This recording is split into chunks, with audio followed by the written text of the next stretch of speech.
Hey, what's going on, guys? It's your boy Az. We are back here. It's that time again. We have BattleWorld Sentry. He's gonna be back. He's gonna be tomorrow. Actually, I wanted to get this out to you guys earlier. Today is gonna be the reset for day number 3, but I wanted to quickly chat about the Sentry World boss, so that way you guys have that information at your fingertips when it does go live tomorrow, kind of around the noon reset. So again, for those of you guys that haven't played against Sentry and this is your first time, this will hopefully be helpful.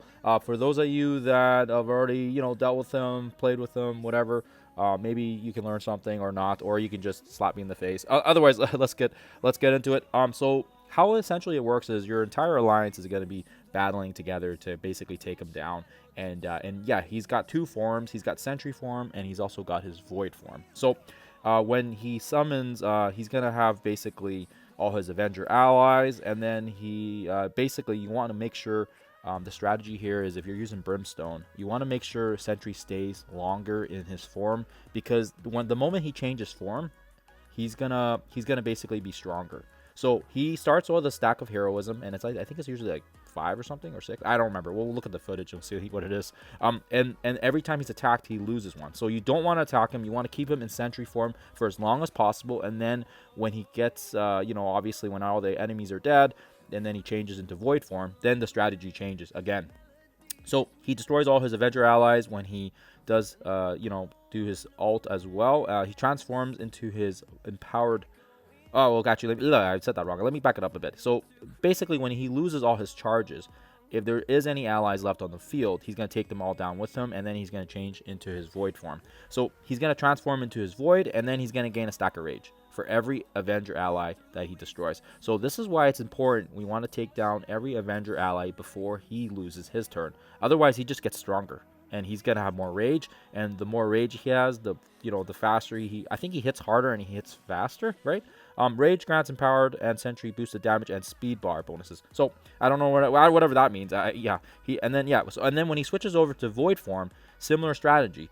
Sentry is more aggressive, stacking Rage every time enemies take a turn. So this is where you do not want the enemies to take a turn. When they have all the enemies spawned, take everybody out. Save your ults. Brimstone, use Daemon's ult. If you're running Illuminati, or sorry, not Illuminati, Fantastic. I don't know why I said Illuminati. I don't even use that. If you're using like Fantastic Four, Odin, Superior Six. We'll go over some of the teams here, but yeah. Again, you want to take down everybody as soon as you can. Astro, just aim all your ults, do it all, and then when he gets all his charges off again, he's gonna lose. He's gonna lose his Void form, and he switches back to Sentry, and it's gonna be rinse and repeat. And I think this will make a lot more sense once we actually show the footage. This is just gameplay footage from my last time. But anyways, let's jump into the game here so I can show you guys. Okie dokie, just grabbing a sip of water. Sorry for the pause. Okay, so we go in here, and again, Sentry starts out with 5. Is it 5 or 6 charges? Yeah, whatever it is. And then we don't want to attack Sentry. We want to leave him as long as possible here, and I'll explain the reason why. There's a passive that's available so that when Sentry does attack us, he is going to do damage to himself. So obviously that means the longer he stays on the board and the more he attacks, the more damage he does to himself. So as you guys can kind of see here, now we have no choice to attack him, but we did take out the Avengers first so that we can kind of get the most maximum amount.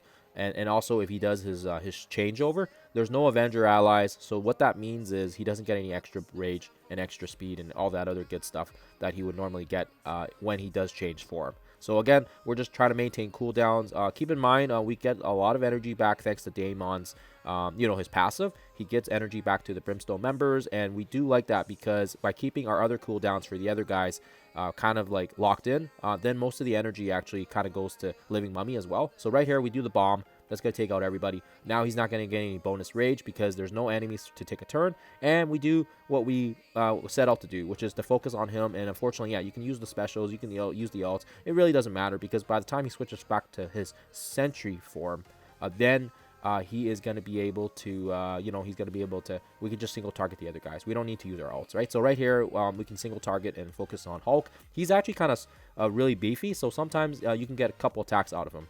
Daemon's basic is also very, very weak, so he can also basic. But just remember, Daemon's basic also chains, so you don't want it close to Sentry if there is somebody adjacent. And you just want to take your time with it. Don't focus on Sentry, like I said. See, he attacks us here, and he loses damage to his health thanks to the passive. And we'll look in game here so you guys can kind of see where it's coming from. But yeah, we're not going to play the entire footage. I do have links and everything on all the actual full gameplay if you guys are interested and you want to see how much damage we actually do. But we'll just kind of zip into the end here so you guys can kind of see the damage. Okay, so this is where we get clocked out. And again, Brimstone gives that extra bonus damage. So Brimstone's probably going to be your strongest team. So about 700,000, which is pretty good. And then we'll jump into the next one here. Because I do also feel like it's important to note that if you use a different team, like for example Fantastic Four, it's gonna have I guess, you know, in a way it is gonna have like a similar strategy. But I mean, really, in truth, you don't wanna. You do want to keep Sentry longer on the battlefield so that he is longer, but it really doesn't matter because we do maximize the Brimstone targeting there on the damage side of things. It honestly, I think for this team you can auto. It really doesn't matter. I've tried it both ways where we try to avoid the people, and we still do very decent damage. And yeah, we don't really care. We just want to make sure with regards to the other teams that are non-Brimstone teams, you just want to make sure you have all your ults and everything ready to go so that when he does drop into void form, we're able to dish out and take care of them. And again, with Odin and Mr. Fantastic, you want to make sure you can save a lot of his heals and his other stuff right when when the wave drops, right? You don't want to use your ult right now because yeah, it's going to be a waste, and you want to take care of the other guys that drop so that they don't take a turn, because if they take a turn, there's going to be more rage granted to Sentry, right? So yeah, again, we'll jump into the end here so you guys can kind of see the damage that we did. So yeah, we lasted almost the full 5 minutes, and we ended up getting actually more damage than Brimstone because there's some weird stuff going on with their damage modifiers, but hopefully it sticks around. Yeah. So back in game here, and again, if you go to the BattleWorld Sentry boss preview, and again, the boss doesn't start until tomorrow, but you guys can kind of go in here and see that, again, he's immune to a lot of stuff. But what's important here is this Corrupted Mind. He loses 2% of his max health whenever he attacks a Brimstone enemy. This is the reason why we want to make sure our Brimstone members are not just targeting Sentry and getting him to change into Void form, because it only says Sentry, right? If it said Sentry and Void loses 2%, then I can kind of see like, hey, okay, whatever.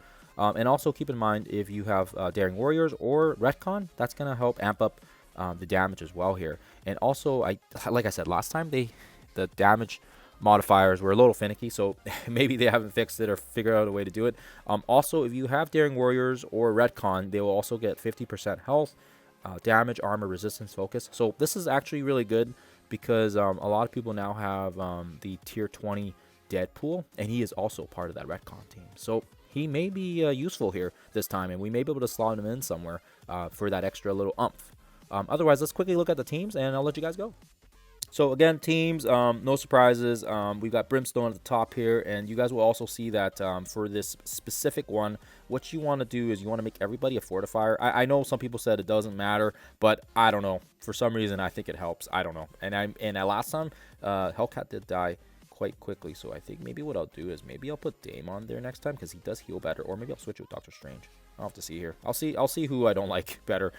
Again, we're gonna run the F3 with Odin Fisto. Again, you will see that I have quite a bit of fortifiers as well on Odin, as well as Mr. Fantastic for that extra little cushion. And then we're gonna run Astro because they were the previous BattleWorld team, and they're just so damn good. So many positives. There's heals.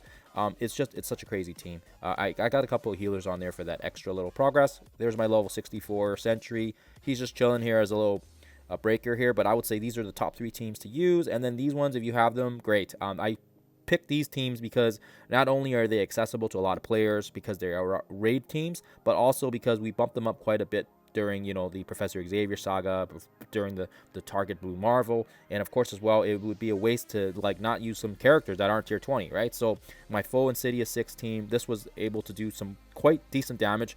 I got the gameplay, like I said. I'll link it in the description and in the comments so you guys have it. Vigilante, same thing, great team. And then again, I already mentioned it before, but having Retcon and Daring Warriors is going to give you that extra little boost if you want to slot them in. I just don't know. I thought about Deadpool for a second. I thought, where the heck can I put him, Like, I already have my 5 teams, and I don't plan on changing them unless, like I said, I have time to kind of play around with it. But yeah, over the weekend here, I don't usually like to play as much on the weekend because I want to spend time with the kiddos. So unfortunately, I'm probably just going to stick with the 5 teams that I'm used to, and we'll kind of go from there.